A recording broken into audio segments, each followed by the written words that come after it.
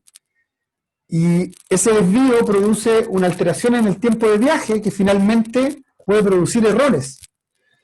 Y de hecho, el estudio de la ionosfera hoy en términos más de aplicación industrial se hace porque los datos de los estudios ionosféricos permiten proveer a los operadores del sistema de geolocalización de un modelo ionosférico razonable para predecir cuánto es este desvío en distintas épocas del año, en distintos lugares de la Tierra, ¿cierto? Entonces, uno lo que hace es como que genera modelos que esta industria usa para corregir. Esto es particularmente importante en las aplicaciones de geolocalización de precisión, en minería, en prospección. Por ejemplo, hoy en día hay en minería las más peligrosas, se mete una máquina, un túnel que es geolocalizada. Entonces, ¿cómo vaya a mandar y se equivoca en 2 metros y te hace un hoyo en un lado donde no debía? Complejo. Los sistemas de los barcos, de navegación de los barcos, no son brújulas como antaño. Son compases geomagnéticos, algunos de ellos, pero que requieren de corrección o de doble check, digamos. Entonces también usan geolocalización por satélite, y si un satélite se equivoca, o sea, el sistema se equivoca en medio grado, un ratito, el barco se desvía y es un problema. En su curso, digamos. Y la navegación de automóviles, que hoy en día está empezando a ganar terreno, también en aplicaciones en agricultura de precisión, hay granjas así enormes que usan geolocalización, y es súper importante tener así, estamos hablando de esas máquinas trabajan al centímetro, porque si se equivocan en 1 metro, claro, si tú estás visitando a tu tía, que te diga que la puerta de su casa está a 2 metros de diferencia de donde realmente está, no es grave. Pero una máquina enorme, una granja de estas que están ahí haciendo la tierra a pedazos, claro, si tú te equivocas en 1 metro se puede caer en una zanja esa cuestión. Entonces es relevante tener modelos ionosféricos muy buenos y conocer la dinámica de la ionosfera. Pero justamente por eso es que se puede usar esta información como a los propósitos de la física espacial, que es esencialmente mirando el desvío del rayo, uno puede deducir cuánta carga libre, cuántos electrones libres hay ahí en la capa ionosférica principal. Bueno, usando estas cosas, el año pasado, un grupo importante de gente que ustedes pueden ver, de una cantidad importante, al menos 7 instituciones, 6 y bueno, CINFA. Estamos ahí metidos en este esfuerzo de lograr medir las consecuencias ionosféricas del eclipse de La Serena. Entonces, este es un paper que salió recientemente, hace un par de meses atrás, aquí se puede ver, ¿no? Es un estudio usando justamente ionosondas y el satélite, el sistema de navegación satelital. Logramos medir cosas por primera vez. No es tan estupendo, pero yo te puedo mostrar un poquito. Fíjese lo siguiente, esto es inédito, es decir, para público general yo creo que muy poca gente ha visto esto, pero uno se pone contento porque participó en la cosa. Serena es un lugar bien especial. El campo magnético terrestre tiene un ecuador, como ya dije, se encuentra alrededor de los menos 12 grados hacia el norte, en Perú, digamos, en el meridiano nuestro. En nuestro meridiano, Chile es un país meridional, ¿no? Que se extiende de norte a sur prácticamente. Si uno sube por ese meridiano, que es menos 71 aproximadamente grados, el Ecuador corta en menos 12 cerca de una zona de Perú que se llama Jicamarca. ¿Ya?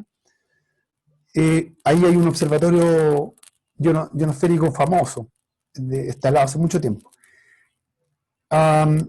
La cosa es que encontrarse Serena, aquí estos huevitos que se ven aquí son el camino de la oscuración en el eclipse del año pasado. Aquí está el centro de la oscuración.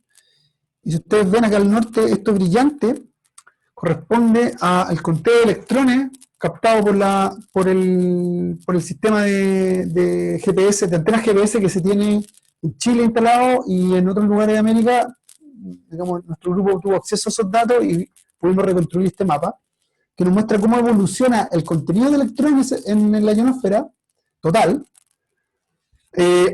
a lo largo del día 2. Aquí están las horas del día y a lo largo del meridiano chileno. Entonces, esto brillante es parte de lo que es la dinámica de ionización de la ionosfera a alrededor de 300 kilómetros de altura. ¿Ya?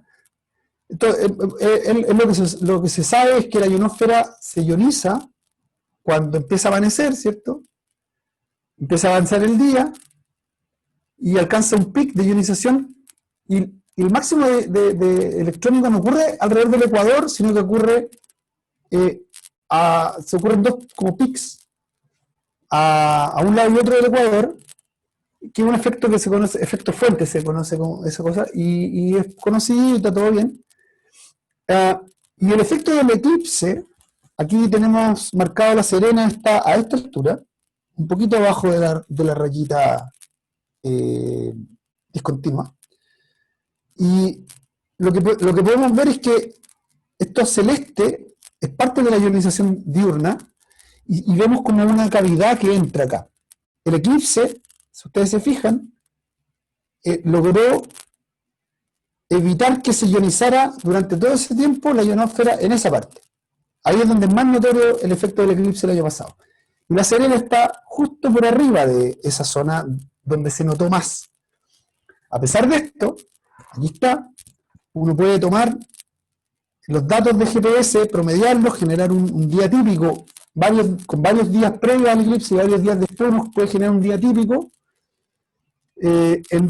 Aquí hay dos cantidades, lo que yo les había mencionado, en la ionosonda uno observa la frecuencia de corte, se observa cada 15 minutos y en los días previos empezamos a aumentar la frecuencia de muestreo y la idea es que en cada muestreo uno puede determinar cuál es la frecuencia en que ya las ondas no rebotan y vemos que efectivamente alrededor del máximo del eclipse, que es esta línea punteada, esa frecuencia cae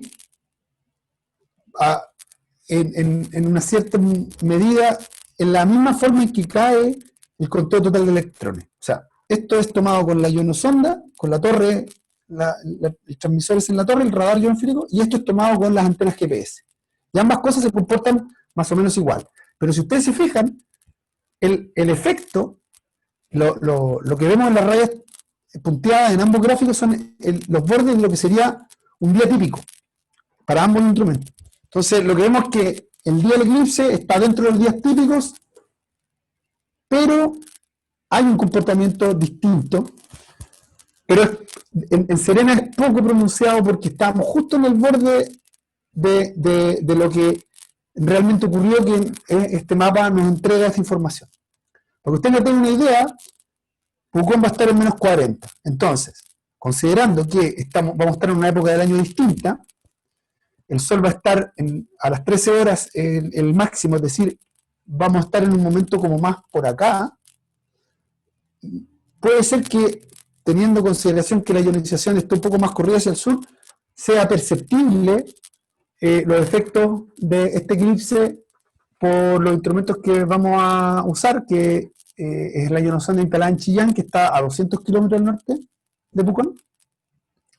Y antena GPS, yo personalmente voy a llevar una antena GPS a estar en la totalidad, pero además tenemos el acceso a la red de antenas del Servicio Sismológico chileno, que nos van a proveer de datos para eventualmente entender este mapa global.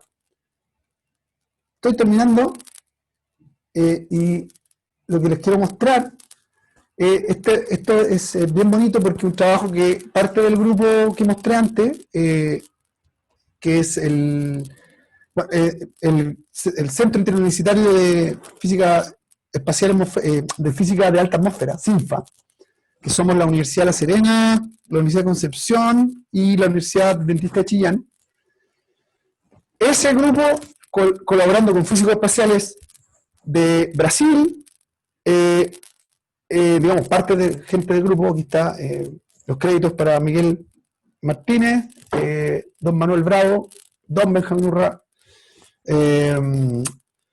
Jonas Sosa y Alberto Fopiano. Jonas es de INPE, donde yo hice mi doctorado en Brasil, junto con Manuel, también hizo su doctorado allá. Alberto, Manuel, Benja y Alberto están en la Universidad de Concepción. Miguel está en la de Conce como postdoc en este momento, pero transita entre Serena y Santiago y Coquimbo, Santiago, polivalente en Miguel. Hicieron este trabajo súper lindo, que es usando un modelo numérico, que también fue usado en el trabajo que les mostré antes. Lograron mostrar qué es lo que se supone que vamos a ver en el eclipse el 14 de diciembre, y este artículo, lo bonito que está ya aceptado en esta revista, que es la misma que publicamos antes, y esta es la revista de referencia en física espacial, la Journal of Geophysical Research. Es un mayor orgullo poder promocionar a mis coleguitas en esto, porque es algo muy bonito. Yo, antes de pasar las conclusiones y terminar mi cháchara, les quiero mostrar un video que muestra justamente, me lo facilitaron de manera muy generosa, Manuel Bravo, coautor del trabajo, me dijo, mira, muéstrate esto. Fíjese ahí. Eso es lo que el trabajo se trata de esto, ¿ya? Entonces, ¿qué? Lo voy a mostrar de nuevo. Está un mapa que muestra el ecuador magnético, se fija ahí, habla por Perú, y lo que nos va a mostrar son dos cosas. Un puntito negro, que es la oscuridad total, en la totalidad, avanzando, viajando a lo largo del Océano Pacífico y entrando al continente, tocando tierra en el sur de Chile. Entonces, ahí va. Las rayas son porcentajes de oscuridad. Claro, uno puede pensar que lo más terrible, lo más profundo de efectos ocurren en la totalidad, pero la verdad es que el Sol se oscurezca al 50% es tremendo para la ionosfera. Le llega a la mitad de radiación. O sea, la ionosfera va a ver el eclipse desde que empiezan a no haber radiación llegándole. Y eso es lo que vemos. Lo azul, entonces, lo negro es la totalidad y las rayitas son de a 10 en 10% menos oscuración. Es decir, aquí, contemos, 1, 2, 3, 4, 5, 6, claro, por aquí el 30% oscuración. O sea, algo se oscurece en esta rayita externa. Avanzando, como digo, fíjense, de cabeza al continente sudamericano. Los colores azulitos es la predicción del contenido total de electrones o el estado de ionización diferente a un día normal. ¿Ya? Esto es cuánto se altera la ionosfera debido a que hay un eclipse. pasando por ahí, en las condiciones del 14 de diciembre de 2020, usando un modelo computacional, este modelo que es un modelo desarrollado original, Supin fue desarrollado en Inglaterra, pero modificado y adaptado a las necesidades por el INPE, el Instituto Nacional de Pesquisa Espacial en Brasil, y que tenemos, y gracias a Manuel Bravo de nuevo por facilitarme este bello video. Fíjese, viene el eclipse, viene entrando, ahí toca, y lo azulito nos dice, mientras más azul, más la diferencia de un día, del día del eclipse con un día normal. Entonces se ve, pasa y se va, y fíjese cómo queda. El eclipse fue a las 13 horas y a las 18:50 todavía quedan efectos dando vuelta. Lo voy a poner de nuevo porque a mí particularmente me gusta mucho. Miren cómo va. ¡Chum! Entonces, este es un trabajo que está dando que hablar ya, y yo lo muestro aquí porque es hecho exclusivamente por investigadores en Chile, ¿ya? Manuel es español, pero ya luego lo vamos a dejar. Ya está chilenizado, ¿no? Entonces, pero todo gente chilena, todo aquí con mucha fuerza, mucha onda, haciendo ciencia ionosférica y espacial. Y con esto concluyo. Estas son las conclusiones generales de esta charla, pero quiero ya no leer nada, si está todo bien ahí. Aquí fundamentalmente la propaganda para el querido CINFA, el grupo de físicos espaciales que nos juntamos en torno a, sobre todo, intentar hacer física espacial observacional, instrumentación en condiciones bien adversas, y que a pesar de todo, a pesar de esas condiciones adversas, salen trabajos muy bonitos, muy relevantes, y que esperamos seguir contribuyendo este próximo eclipse. Muchas gracias. Muchas gracias, Pablo, por tu gran exposición, con bastante información y que nos enseña a cómo funciona, de cierta manera, tecnología de la cual somos dependientes en este momento. Y dentro de esto también nos hace ver un poco los neófitos, de cierta manera, que somos, porque no nos preguntamos el por qué, que es algo que también comentamos ayer. Y dentro de esto mismo te quería preguntar, ¿qué piensas tú? Yo estuve viendo un documento de las universidades, ¿cuáles eran las universidades donde más, o sea, las carreras que eran las más saturadas o las donde los alumnos buscaban entrar? Y de repente las carreras más científicas o físicas en este caso no son las más requeridas. ¿Qué piensas tú que hay que hacer para hacer esto? Porque al final es necesario entender y saber cómo funcionan las cosas, en este caso tecnologías como la georreferenciación, GPS, etcétera, que es un poco de lo que hablaste. Mira, este es un tema que entre los colegas de tanto en tanto sale, y claro, tiene varias aristas. Yo tengo que ser súper honesto. Si tú me preguntáis un mundo lleno de físicos, yo no lo quiero. Tampoco quiero un mundo lleno de ingenieros, lleno de médicos, quiero un mundo diverso. Es verdad que Chile tiene poca ciencia a nivel si uno mira como, no solamente la gente que estudia ciencia, esto es bien como un poco relacionado a una cultura que yo creo que de a poco vamos a abandonar. Y que no es cultura nuestra. Ojo, la cultura científica llega a Chile porque gente en los años 50, años 40 en Chile, en Santiago, en algunos lugaritos, que sé yo, aquí en Antofagasta, hubo en Concepción, otros, que empezaron a hacer doctorados en el extranjero, porque en Chile no había.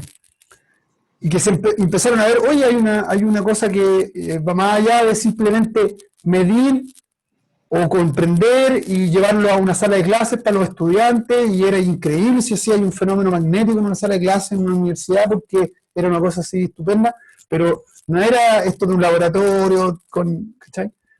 Trabajar en ciencia, ¿entendés? Trabajar, hacer trabajo científico y es la pega, al final es la pega. ¿Ya? Entonces, que se convierta en una cosa profesional, empezó tímidamente a pasar en los 50, 60 en Chile, entonces muy, muy retrasado, muy, muy retrasado. Si tú piensas en los años 60, pucha, un laboratorio en Europa, en Estados Unidos, desarrollando materiales, desarrollando todas las cosas. ¿Ah? Todo lo que tú veis como tecnología hoy se hizo en esa época.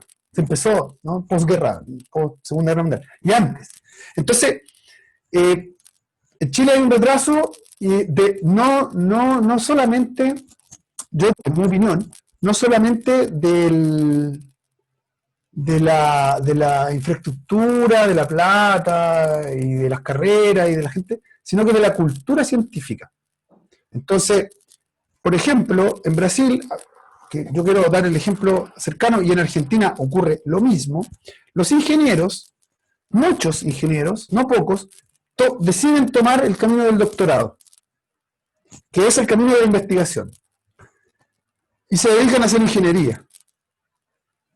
Lo voy a decir así, tal cual. Digamos. El ingeniero que sale y se dedica a ser un profesional de la ingeniería en Chile, generalmente termina aprendiendo más cosas allí, poniendo mano en la masa, y esas cosas son actualizándose a la tecnología que le entregaron que viene de afuera. Y él se las tiene que arreglar, y es muy ingenioso, y sí, resuelve problemas, algunos llenan muchas planillas, llenan informes, van a reuniones, etcétera. Pero cumplen planos, cumplen plazos, cumplen cotas, ¿ya?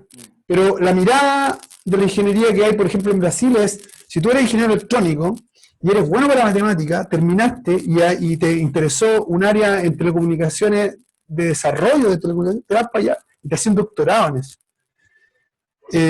En INPE era impresionante ver, yo venía de la cultura de los científicos somos pocos, raros y estamos al lado de todo el mundo. Esa es la lógica. Era la que yo tenía cuando yo era estudiante, digamos, pregrado hace 20 años. Y hoy en día no sé si ha cambiado mucho, pero como tú dices, poca gente postula, las carreras son oscuras, nadie quiere saber mucho. Entonces, pero en Brasil, para allá un ingeniero o INPE. Lógico, si tú querés mandar un cohete al espacio, necesitas ingeniero. Pero no necesitas un ingeniero que se termine en la ingeniería. Tienes que hacer un doctorado, tienes que investigar, tienes que ser curioso y desarrollar y proponer cosas. Y, por sobre todo, tiene que estar dispuesto a equivocarse. Y aceptar que le digan, oye, ¿sabes que te equivocaste? Ah, ya, pum. Tomar el riesgo, ¿cachai? La ciencia es riesgo, todo el tiempo. ¿Por qué entra poca gente a las carreras científicas? No me preocuparía, porque en realidad es normal que entre poca gente a las carreras científicas. ¿Por qué las otras carreras que podrían tener un espíritu científico perfectamente? ¿Ya? O sea, pregúntate en medicina. ¿Cuántos médicos que terminan medicina se dedican a investigar en medicina? Y después hazte la pregunta, ¿por qué estamos comprando una vacuna? ¿Cachai? O sea, no es que hay pocos científicos, hay biólogos excelentes. Chile tiene biólogos teóricos. Humberto Maturana es un tipo que es conocido en el mundo entero. Pero excelente, pero no necesitas 10 o 20 teóricos porque son poquitos. Y los excelentes son de a poco, pero necesita gente que sepa, niegue, en el laboratorio, en los desarrollos, en la cuestión, y eso no pueden provenir de la biología pura. Deberían venir incluso de medicina veterinaria, pueden venir de agronomía, pueden venir de carreras que son, en Chile entendidas tradicionalmente como carreras profesionales, a las cuales te vas a dedicar a profesionar y no a investigar. Sí, yo creo que por ahí, si uno mirara por ahí, aumentaría la calidad mucho más. Sí, totalmente. De hecho, me parece tu conclusión súper buena y algo que se puede extrapolar a todos los campos. De hecho, a mí me pasó en mi carrera, casi todos al salir, al momento de hacer una tesis, quieren hacer un plan de negocio. Y son pocos los que quieren investigar. Sí. Entonces, ojo, la investigación está desde el desarrollo culinario, ¿cierto? En todo. O sea, tú empiezas a investigar y cuando se habla de innovar, es muy divertido, porque aquí 3 o 4 pelafustales que jamás han investigado algo hablan de innovar. Y la innovación es imposible sin investigación. No tiene sentido. O sea, si yo voy a inventar innovar inventando una cerveza con un sabor distinto, tengo que investigar, tengo que, escolarme de quién hizo la cerveza primero, cuáles son los elementos, etcétera, y después tengo que ser capaz de justamente equivocarme, probar, hacer experimentos, y bueno, eso es investigar. Sí. ¿Ya? No te queda de otra. Yo te diría que uno, esto no tiene nada de raro, uno puede ver, los niños chicos investigan, son científicos naturales, se preguntan cosas, pero mucha, también está el sistema escolar que va matando eso. Claro. Te pone una ¿Cachai? O sea, estructura. si tú te pones a ver cuál es la investigación en pedagogía que hay en el mundo, también en Chile estamos atrasados en eso. Entonces los investigadores en pedagogía del mundo, los más avanzados y los que han probado las cosas más choras, están hablando hoy de no, el recreo tiene que durar 2 horas. Los niños no tienen que estar todo el día en el colegio. El niño tiene que investigar con trabajo autónomo, en grupos pequeños, con lógicas horizontales, no verticales, etcétera. Está lleno de cosas que hoy en día, típicamente aquí y allá, pequeños grupos autoconvocados están haciendo, pero la ciencia, hacer ciencia, piénsate tú en la pega que significó para los tipos hacer ese mapa que mostré recién, ese monito. Tremenda pega. Y en paralelo, además, tenemos que hacer, en los que trabajamos en universidades, gestiones, reuniones, clases, revisar pruebas. Y además, tenemos que ser divulgadores para entusiasmar a la gente. Bueno, Totalmente. De siempre, hecho, siempre algo queda para atrás, te lo digo. claro, se puede remontar mucho también al inicio de tu charla cuando mostraste las manchas que vio Galileo. O sea, él se hizo unas nuevas preguntas, fue innovación porque cambió las preguntas. Entonces, ahí es un ejemplo claro de lo que Ojo, estaba hablando. y no fue gratis, porque Galileo terminó preso en un castillo, está bien, con grandes jardines, pero preso, no podía salir de ahí toda su vida. O sea, desde que lo condenaron, se murió en ese lugar. O Claro, sea, ahora, hoy en día no te mueres, bueno, si estás en, no sé, en la República Islámica más terrible, pero en general en el mundo uno es científico y va a su casa, compra el pan, es una persona integral a la sociedad. Pero tiene un costo muy alto cuando, digamos, los más exitosos, los más así, el éxito también está dentro, los parámetros como de éxito también están dentro de este mundo y pues es costoso, o sea, el tiempo que hay que dedicarle, la, eh, eh, los sacrificios como son fuertes, digamos. Si tú me preguntas, oye, ven a estudiar a un chico de 17 años, yo le quiero contar la verdad, yo le puedo decir, va a ser fantástico, vas a viajar, vas a conocer el mundo, te vas a enamorar de esta cosa, es maravilloso, pero va a estar estudiando de entre 10 a 15 años formalmente en una carrera, ¿cachai? Dando exámenes, el último examen es el examen de grado del doctorado. Cuando lo haces tenía entre 25 y 30 años, puede que más. claro. Todos tus compañeros de colegio ya tienen auto, casa, perro, y tú estás ahí, y soy un estudiante todavía. Vuelves a tu país, y si tu país es este, a veces como que no te recibe como con los brazos abiertos el hijo pródigo que vuelve a casa. Entonces, Claro. 15 años estudiando.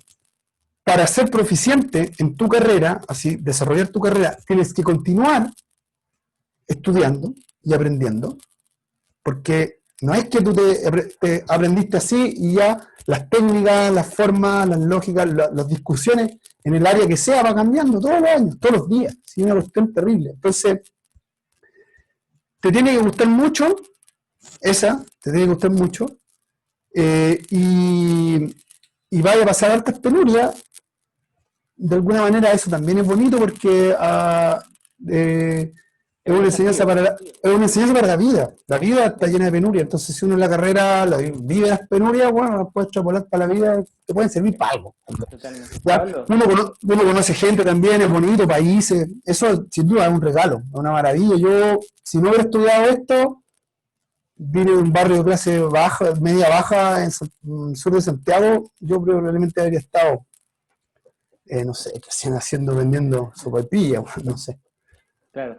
Pablo, en honor al tiempo, mira, la conversación se puede extender mucho, pero en honor al tiempo tenemos que dejarlo hasta acá. No sé si, Mario, ¿tienes algunas palabras? Que te veo ahí en cámara. No, solamente estoy primero agradecido de Pablo y la voluntad y la gestión de la Universidad de La Serena y a través tuyo en esta oportunidad, Pablo. Muchas gracias por darnos la oportunidad de escucharte, aprender más sobre temas tan técnicos y científicos que sirven a la humanidad y al conocimiento científico, al desarrollar estos experimentos y enseñarnos cosas que están muy distantes al diario vivir. Así que agradecer mucho. Comentar que esta exposición de Pablo va a quedar grabada en el canal YouTube, así que quien la quiere repetir o quiere transmitirla a sus amigos conocidos, están bienvenidos, y que tenemos una serie de actividades preparadas para la preparación del eclipse aquí en Pucón, que lamentablemente no tiene tanta promoción como fue en La Serena, por el tema de la pandemia, de la economía, y bueno, estamos súper limitados. Yo lamento mucho que no podamos difundir más a la comunidad de Pucón, y a pesar que no estamos en la región estrella, pero sí los cielos siguen siendo los mismos, y todos los días miramos al cielo y encontramos estrellas y satélites y un universo increíble. Así que gracias, Pablo, por tu tiempo. ¿De qué, pues? Muchas Muchas gracias.